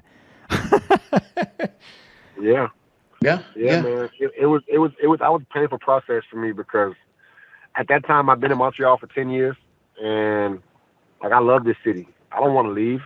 Like I wanted to be, you know, like Bowman was in Montreal. I wanted to play my whole career there and go out with a bang with Bowman and Chip and the guys that were there when I came in. Mm-hmm. You know, that's how I wanted to go out. I wanted to go out with my boys. And you know, so it hurt to leave and go to Toronto, but I do feel like it was something that was necessary and something that needed to happen. Mm-hmm. Looking back at it, you know, now, like as painful as it was to go through, it needed to happen. It was time for change, and I needed that new scenery. Now, I've got to say, like 2017, the Alouettes under Kavis Reed went, I think, 3-15, and then you. Oh, I enjoyed that so much. And this is where I'm getting to. I enjoyed. The Alouettes go 3-15 with Kavis as the general manager. You go to Toronto with Jim Pop, Mark Trestman. You basically putting the whole band back together, so to speak, that Grey Cup run of yours. Like, was that not the best FU you can give somebody? Oh my goodness, man! You can't describe that. I can't even put it into words, to be honest, because like to play Montreal that year and beat them 2 out of 3 times. The first game back in Montreal was like so hard for me, but because you know I got booed by the fans. I'm like, what did I do? Why do I deserve a boo? You know, but I get it. It's sports, and you know, the fans, you know, they ride with the team, not the players all the time. And you know, I get it, but you know, that was frustrating. I wanted to perform. I think I had 3 catches for like 20 yards, so that was frustrating. But you know, the other 2 games I played, I played Montreal. You know, I had good games, and it felt very, very good to do that. So, yeah, that was one of the biggest FUs that I've given out, and it felt very, very good. And by the way, the booing itself, I think if the fans knew, SJ, what you told us tonight, I think they would understand a little bit more because, you know, people don't think of it as, again, they don't think of it as a business. They don't think of a player if he is healthy, how the team is treating him, what the team has told him. You know, I mean, I get it. Yeah, they don't get that part because the optics that, you know, are portrayed to the media are all meant to be, quote unquote, you know, buttoned up and suited up, you know, for the world to gnaw on. Yeah. Not knowing if it's true or not, you know? Mm-hmm. To keep it all sophisticated, I guess you can say, or keep it clean, or to save face, so to speak. Yeah. But, you know, I could have had this conversation a long time ago. It wasn't the time to do that, you know, in that time. Yeah. No, that's it. And now playing for Toronto, as I said, you, in a lot of ways, it felt like the band was getting back together because there was a lot of former Alouettes that you had played with and won Grey Cups with and did incredible things with. I guess the biggest difference, obviously, though, would be you had Ricky Ray as your quarterback versus Anthony Calvillo. But very similar style as far as quarterback goes. What was it like playing with Ricky Ray versus playing with AC? A lot of similarities, man. I mean, the level of preparation that went into those guys' games and the games that I played with those two was unfathomable. Like, to watch those guys prepare before games was iconic because, you know, me knowing that AC was who he was when I played with him. Like, I knew he was a legend. I knew he was going to be an all-time great or the all-time greatest in that league, and the accolades that I watched him, you know, pile up over the years. And then to know who Ricky was when I got to play with Ricky, it was different perspectives for me because when I was with AC, I was a young pup. So I was the guy I was quiet. You know, everything AC said was like gold. Not to say that it wasn't with Ricky, but I was more of an established player, so there was more of a mutual respect. I feel at that point in my career, you know, not to say AC didn't respect me because he did, but it was different because AC saw me as the young SJ. Ricky saw me as, you know, a 32-year-old man, you know. You both had a pedigree. Exactly. So, but to play with both of them was truly a blessing for me. I would not ever say who I prefer to play with when it comes to those two. So if that's a question you guys wanted to ask, you can bypass that one. But because I enjoy playing with both of them, and I wouldn't want to slight either one of them or disrespect either one of them by saying I'd rather play with the other, because I truly enjoy playing with both of them. And, you know, I never played with quarterbacks of their caliber ever in my career until I played with those two guys. And I never had the type of success that I was able to attain as a player before playing with those, you know, two guys. Like, playing with AC, I was able to attain 1,000-yard season, something I had never done in my football career. Playing with Ricky, I was able to have the best season of my statistical career as a 32-year-old, 11-year veteran. So, you know, I enjoyed every bit of playing with both of them, and both of those guys were great.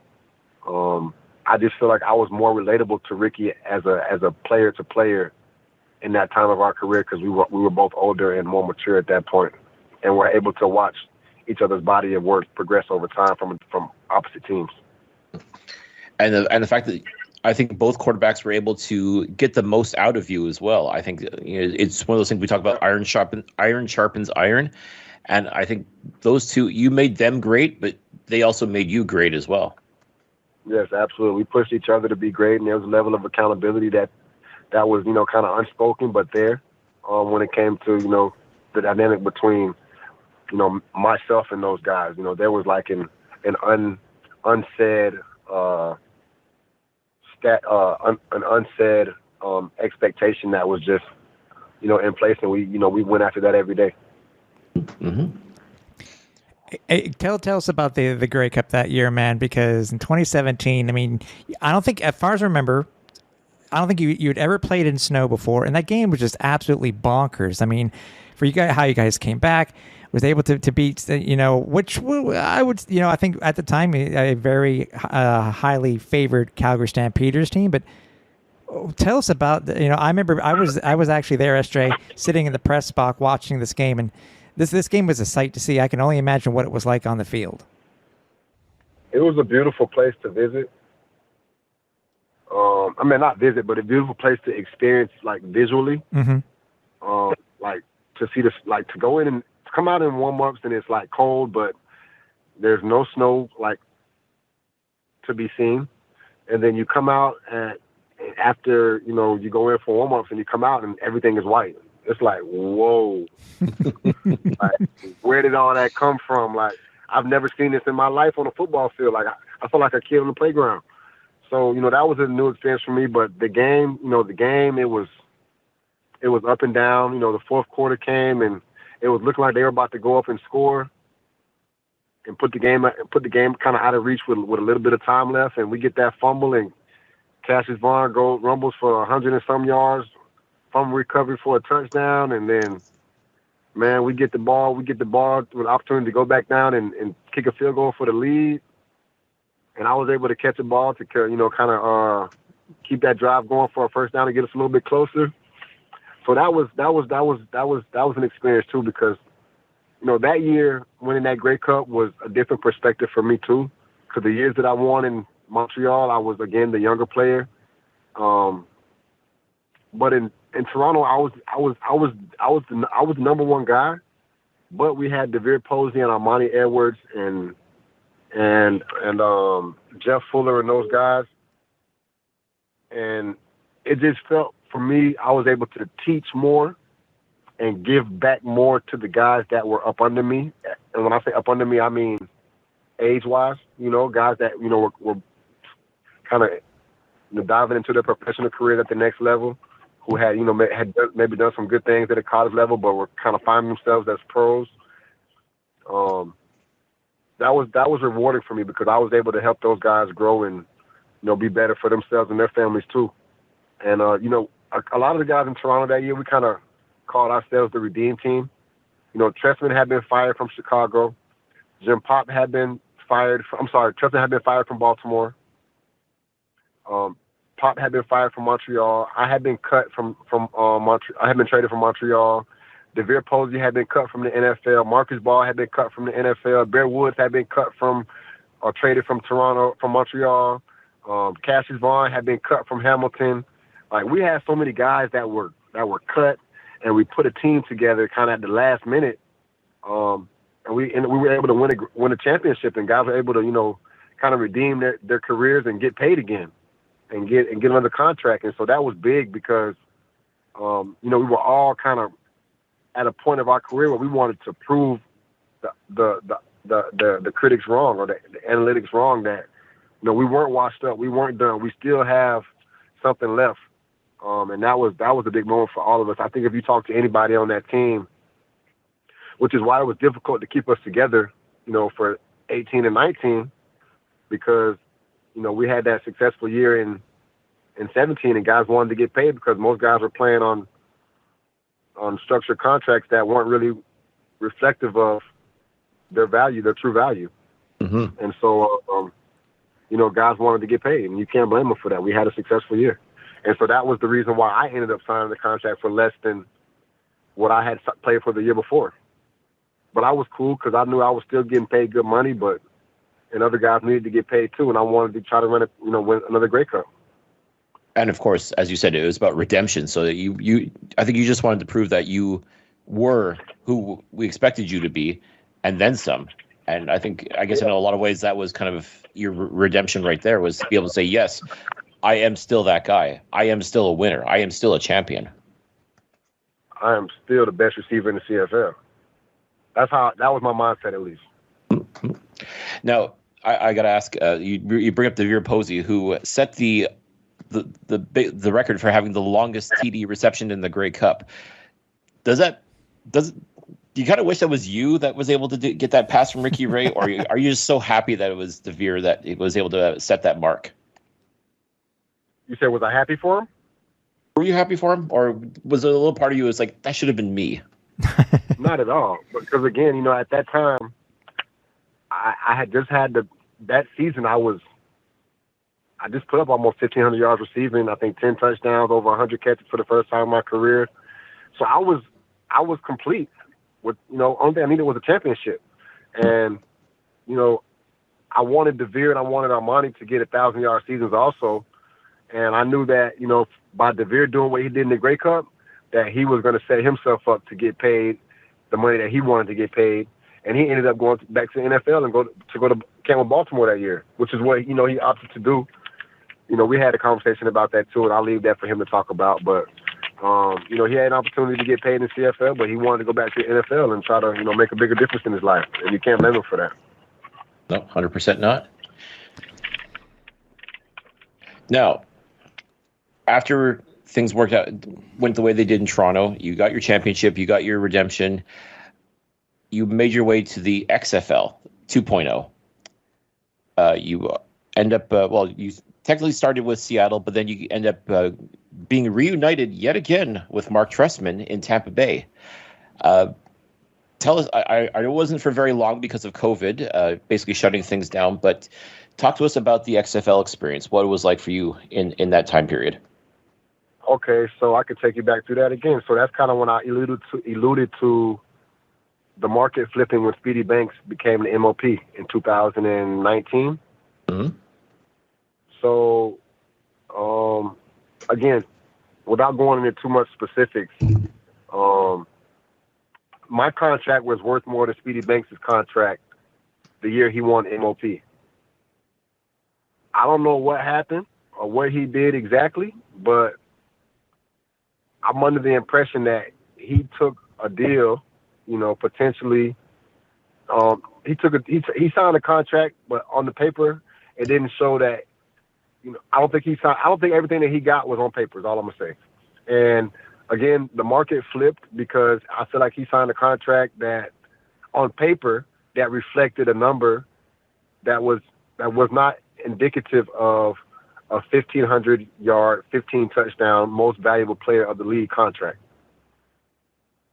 Are you picking up what I'm putting down, or are you? No, we get it, man. We get it. Yeah. Okay.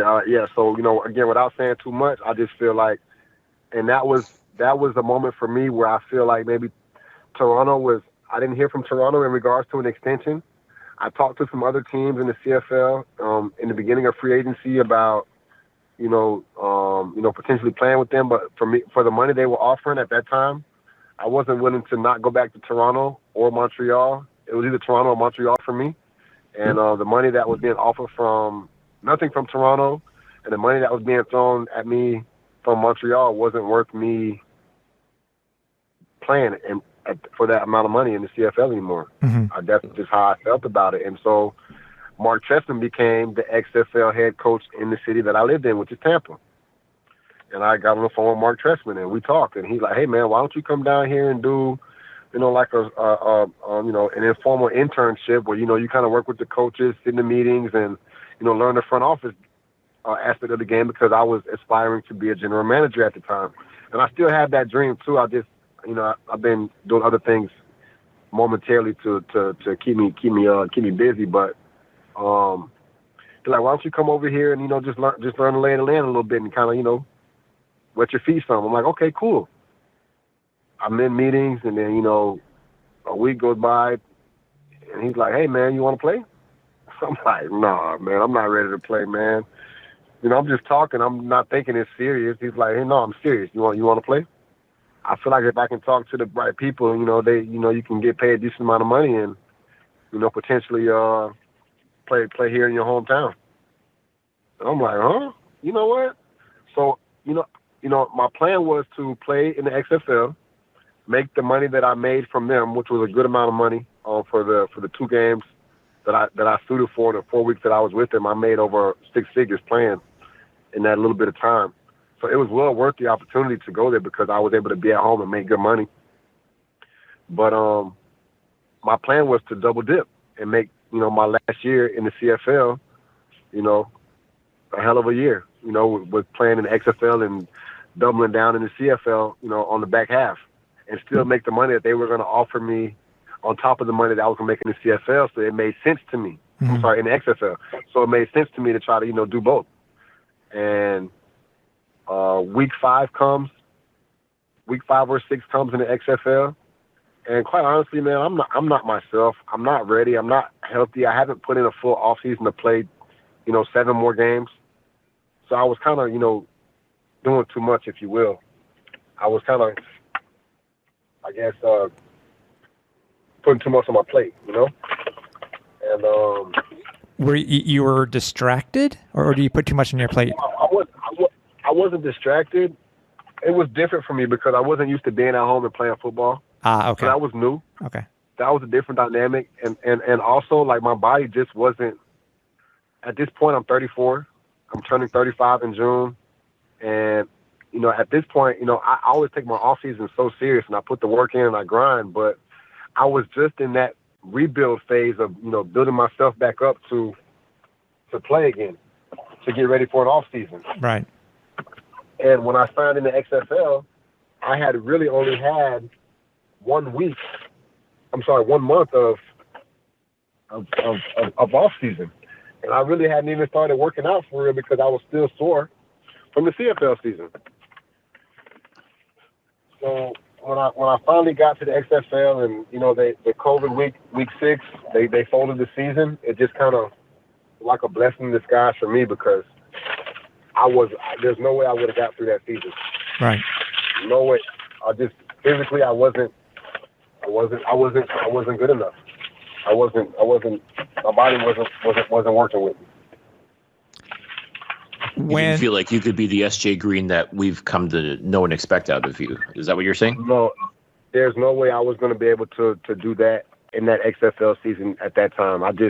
My body wasn't physically ready, and again, I didn't have time to prepare for that. It was all kind of last minute, and so I was grateful for the opportunity and thankful for the money that I was able to make in that shorter period of time. But all in all, I was nowhere near where I needed or felt comfortable being to play a full season or to play any type of season. I have to at least ask, because obviously we're talking about COVID here. When you heard the CFL wasn't going to play in 2020, what was your initial thought? Because obviously everybody's talking about, they could have survived. If they get funding, this or that and the other. What was your initial thought when you heard the CFL wasn't going to play in 2020? Selfishly, it was yes. That was my selfish me saying like, okay, if I can't play, nobody's playing. Right. So I was kind of happy about that. But then 2020 came around and I was like, no, I'm sorry, 2021 came and I was sick to my stomach, having to watch CFL highlights and not be a part of it. Like I felt so lost and like hopeless. Like I was defeated. I felt defeated. I felt depressed. Like I was not happy to have to be watching CFL football, something that I had been a part of for the last 13 years, and now all of a sudden they're playing and I'm not out there. So no team reached out to you in 2021 at all? Yeah, Montreal reached out to me in 21. In 20 also, because they were thinking about a bubble season. Okay. And so I think Montreal reached out to me in 2021, but at that time, I was out of it. It was over. You said you were depressed and stuff watching the highlights and stuff in 2021. What got you through the season? What righted your ship, so to speak? Watching my son play and watching NFL football. Watching my son play and watching NFL was my medicine. Mm-hmm. Okay. And at what point did you decide, okay, it's time to call it a career? Like, what was there any one particular moment, or was it really just going through 2020 and 2021? It was in August of 2020. I didn't take much time to make the transition. I went ahead and started my business, and I haven't looked back since. If I'm being honest with you, I just knew that in August when the season folded that I wasn't going back to play anymore. I didn't want to sit out a whole year. I'll be 36. Like, nah, I'm good. I'm going to just put this time into my son, because the reality is 2020 was going to be my last season because I was going to be 14 years playing. My son will be going to high school as a freshman, and I want to be there for all of that. So that 2014 was my last year no matter what. I'm sorry. 2020 was my last season no matter what. Like, that was happening. It was over for me. No matter what happened in 2020, 2021 was my last season. Okay.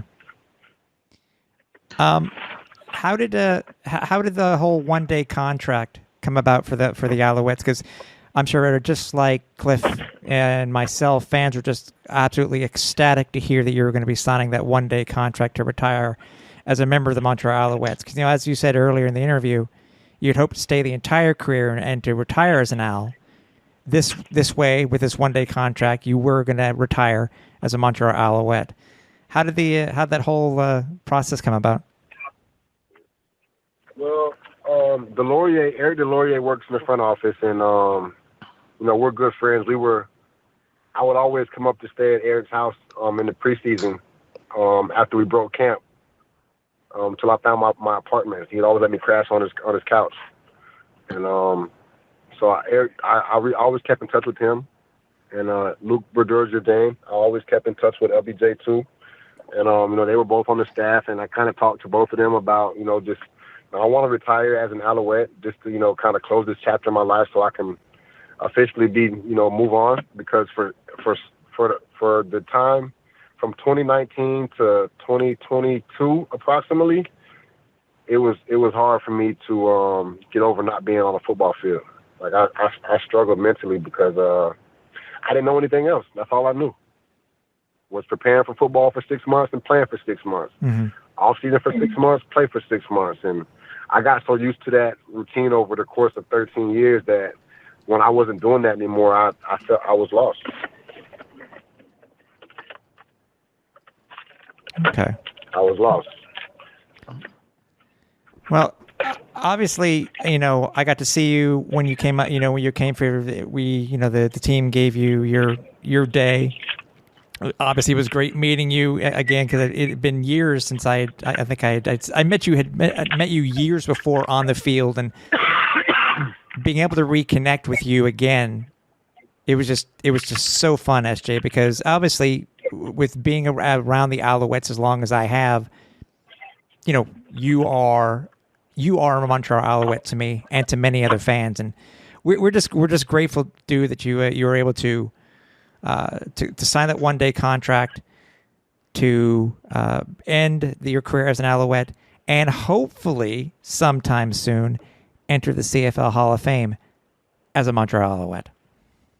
That would be the icing on the cake for me. I know I have no control over that, and I hope and pray that one day it comes into fruition. But until that time comes, man, I'm appreciative of my time in Montreal. I appreciate you guys taking the time to allow me to tell my story or my version of what kind of took place in certain periods of my career, and playing in Canada and being in Montreal will always be forever buried in my mind forever. So thank you guys. Oh, well, listen, before we let you go, I do want to get a couple of personal things out of the way. First of all, for those of you who don't know, SJ stands for Solomon Jr. Now, it's not just Junior. Like, you're actually Solomon Jr., if I recall. No, so my name is Solomon H. Green II. Okay. But, technically on my birth certificate, it's the second, not Junior. Oh, but okay. But in theory, they're both the same thing. Okay. And so, I guess my family decided to go with SJ, which is Solomon Jr., as opposed to S2. So, SJ sounds better to me anyway, so I'll stick with that one. Okay. So I always thought, like, wait a minute. So his name is Solomon Jr. So he's Solomon, and your dad's Solomon as well. So it's like, so he's Solomon Jr. Like, no. My dad is Solomon H. Green. Mm-hmm. He's like the first. His dad is Solomon Green Sr., but he doesn't have a middle name, so he can't really be. My dad can't really be named directly after him, so that's why the second comes to me instead of me being the third. Right. So then, now your son, who's also a Solomon, is he Solomon Jr.? He's the third. Oh, so he's SJ3. Yeah, I call him S. And now that you're involved in getting him ready to eventually get into a career in football, talk to us about, like, how much of yourself do you see in young SJ? see a lot of myself in young SJ. A lot of myself. But if I'm being completely honest, I see more of my personality in my daughter. More of my sports personality in my daughter. Mm. Okay. But you know, I do see a lot of similarities with me and my son as well. We do have a lot of characteristics that resemble each other when he's on the field. I can look at him and see myself in a lot of different facets of his game. Do you think he feels the pressure knowing what kind of a career you had as a receiver? And now I know he does both DB and receiver, but do you think he feels that pressure of trying to live up to your name as far as what you did on the football field? You know, I sure hope he doesn't, and I don't think he does. I ask him all the time, you know, because I want to make sure that whatever he's doing something. He's doing what he wants to do, not because he feels like he's making me proud or putting a smile on my face. Mm-hmm. Like I always tell him, like, you know, don't play football because of me. Play football because it's something you love to do. Because in reality, you know, I've played my football. I've had my career. I've had my fun. I had my moment of, you know, of being the guy and playing the game at a high level, and my time is up. So there's no reason for him to feel like he has to, you know, have any pressure on his back. You know, the only pressure I put on my son, and the only pressure I hope that he feels, is the pressure to always give me 100% effort. Mm-hmm. That's the only pressure that I you know, verbally express to him.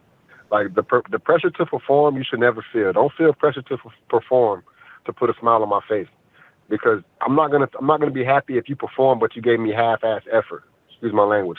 Mm-hmm. I'd rather you give me 100% effort and your performance is mediocre, but I know you gave me everything you got. You know, mm-hmm. I'm a firm believer in if you put the work in and you prepare and you go like it's your last time ever gonna play, good things will happen. You know, and that's what I'm really trying to get him to feel and understand, is that the pressure is to give your best at all times, not to perform or put up statistics that are gonna blow people out of the water, but because that's not sustainable. What's sustainable is the pressure of feeling like you have to give your best. Mm-hmm. No, that's fair. So that's the only pressure. That's the only pressure I hope he feels. Well, and listen, you know, like I said, you're so good about posting his highlights and showing everything he does. And I mean, my gosh, I mean, he's definitely got it. I definitely think, you know, if he keeps up with, you know, the hard work and everything like that, I definitely think, who knows, we could be seeing SJ Green yet again in the CFL, but the younger version. Hopefully, man. And I would not be mad. I would not be mad to say, oh my God, if he's half as good as what his old man was, then get excited, because you got a superstar right here. Yeah, man. I hope so, man. I got to give his mom credit for the videos, because I can't record and watch at the same time. I mess it up all the time. So all the good videos you guys get, that's courtesy of his mom. So she does an amazing job with that. All right. Well, shout out to your wife, because yeah, definitely, like you see what he's able to do on the field, and it's outstanding stuff. And to think it's only going to get better, that's got to be exciting for you and exciting for him as well, as far as his football future goes. Yeah, for sure. I mean, I'm looking forward to hopefully following him around on Saturdays and, you know, being in somebody's college stadium. Oh. Well, that's it. That's what it's all about. And by the way, Cliff, I just can't believe you called a 37-year-old man an old man. Football old. I am old. Football years. Yeah, football years. Okay. Yeah. Before we let you go, SJ, I know you said a ton of stuff when you were there, when you had your day in Montreal, but if you were to say one last thing to, whether it be Owls fans, Argos fans, CFL fans in general, what would you want? What would you want to let them know?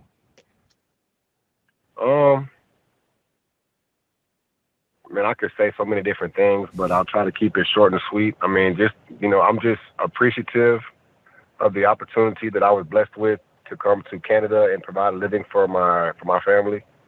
I'm forever grateful for the fans in Montreal. I'm forever grateful for the fans in Toronto. And I'm forever grateful for the fans and all of Canada and the CFL that ever supported me or ever cheered for me when I made a play. I'm extremely thankful for you guys, and I love Canada and Montreal and Toronto forever, man. It'll always be a part of my heart, and I'll never forget you guys, never. So thank you for all the fond memories. Well, SJ, I mean, again, having watched your career basically from the start and seeing everything that you've done here in Montreal and even in Toronto as well, I'm not going to take anything away from that as well. Like, your body of work overall is, when I call you an Alouettes legend, I mean it 100%. I mean, I will go so far as to even say CFL legend. I mean, you definitely put out a tremendous portfolio. You definitely made a lot of people here in Montreal happy. It's such an honor and a privilege to be able to call you a friend and to see everything that you've done, and knowing that it's just going to be a matter of time. I'm telling you right now, it's just a matter of time before the Canadian Football Hall of Fame calls you and asks you to join those ranks, because to me, that's the only team that you have left to qualify for and become a member of is the Hall of Fame. As far as I'm concerned, it's not a matter of if, it's just a matter of when you get to join that very, very elite group. Well, I hope you're right, Cliffy, because I really want to be there, man. The ultimate compliment is to be a part of a special group like that. Part of the elites that played the game. That's kind of sports heaven, the Hall of Fame. So if you can make it to that point, I guess you can say mission accomplished, 100%. SJ, my God, it's been a journey. This has been quite some time in the making. The fact that you've been able to join us for our 200th episode speaks volumes to you and to what you've meant to this organization. And we cannot thank you enough for coming on and sharing your story. And I sincerely hope that you'll come back to Montreal. You and your family will be back to Montreal to see Alouettes games again. Just being part of this great fraternity. We can't thank you enough for everything you have done for the city of Montreal as a member of the Alouettes. We appreciate everything you have done for us, and sincerely, we wish you nothing but the best going forward in the next chapter of your life. And we sincerely hope that we will get to cross paths one day again, here, whether it's here in Canada or beyond, as far as the football landscape goes. Well, I appreciate it, man. Business is booming, man. It sure is. SJ, once again, thank you so much for joining us here on the flight deck. Wish you all the best, and by all means, don't be a stranger. You've got a home here in Montreal. You can come to Personal Wilson Stadium anytime, and everybody that's in attendance is going to love to see you again. Man, I can't wait till I get to come back and see all those beautiful faces, man, and feel those emotions again, because every time I come into that stadium, it feels right. So I look forward to the day I get to come back to Montreal and see the fans of Montreal again. Great episode. So much I have learned about not only SJ, but obviously the ins and outs of the workings within the CFL itself for a player. We always seem to learn so much more than we did when it comes to talking with players, especially a CFL alum and vets, when it comes to them talking about their time in the CFL. 100%. And as I've said, I've known SJ now for just about his entire CFL career, and always a class act on and off the field. Just an absolutely great dude. I'm so thankful we were able to make this happen. We had talked about it ourselves for quite some time, and it was just a matter of, it seems like it's just a matter of getting the timing right. And I'm so thankful that we were able to make it happen now, especially for our 200th episode. Once again, SJ Green, thank you so much for not just being a part of the show tonight, but also being a part of Alouettes Nation, for everything that you've done for the city of Montreal, for the Canadian Football League. I mean, we could be here for hours singing your praises. So thank you so much for joining us. We appreciate you. We appreciate everything that you have done for this city, this league, and just everything you have done has just been absolutely tremendous. Once again, thank you so much. And man, just what more is there to say? I mean, it's SJ Green, dude. I know. Let us know what you guys thought about the episode. What were your favorite parts? You can email us at the Flight Deck. You can email me at tim.capper@alouettesflightdeck.ca. You can email Cliff at cliffyd.pine@alouettesflightdeck.ca. Don't forget to follow us over on all of our socials, and make sure you do stay tuned also for episode 201, in which we will be talking about the Alouettes home opener and season opener that was held versus the Ottawa Red Blacks. Again, stay tuned for that. As I mentioned at the top of the show, if it weren't for you, Cliff, and it weren't for you, the fans listening, we would not have gotten to 200 episodes. Here's to 200 and 200 and 200 more of the shows. Again, I appreciate you, dude, being with me, and let's go for 200 more. Oh, 100%. And there is absolutely nobody else that I would want to do this show with. 200 in the can is so tremendous. It's such a great accomplishment. And absolutely, I've said this to you on numerous occasions. I want to see how far we can go with this. We've accomplished a lot, but I still feel there's so much more to accomplish. There's still so many more hills to climb. And I couldn't think of anyone else that I'd rather climb those hills with than you, Tim. I'm thankful to have you on board this crazy project. And man, I'm excited. I'm truly excited to see where it goes from here. And now that we've reached 200, I'm looking forward to episode 300, 400, and so on. And as I said, let's see how far we can take this, and let's just keep the party going, man. Exactly. I appreciate you, dude, and obviously we appreciate you, the listener. So we will be back for the next episode.